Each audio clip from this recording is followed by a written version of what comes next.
after the Winter Garden Theatre reopened after the building restoration in 1989, many of the theater's volunteers and a couple of the staff members heard music while they were walking through the theater.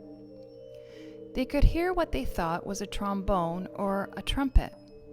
Now, sometimes sound does travel from the studios that were added to the rear of the building, or from the old fire tower also located behind the theater. For example, you can sometimes hear opera singers rehearsing songs in these areas. However, when the sound of a musical instrument was heard, there was no one rehearsing in the studios, or in the old fire tower, or in the building at all.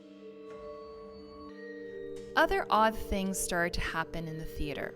The ushers' flashlights going on and off inexplicably, and seats flipping up and down. Because of these odd occurrences, a group of volunteers decided to have a séance one night on the Winter Garden stage. They waited until the show was over, and around midnight, they set up a Ouija board right here.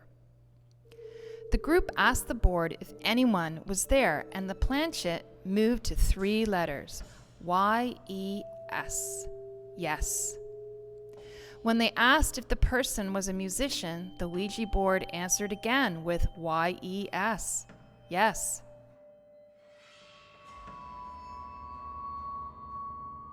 They asked the musical ghost to spell their name, and the planchette spelt S-A-M, Sam.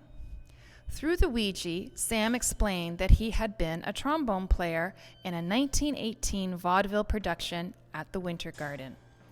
Presumably, he enjoyed his time at the Winter Garden so much that he returned to it in death. So, as forthcoming as Sam might be, they were convinced that he was not the only presence in the place. They asked the spirit if he was alone or if there were other entities in the house.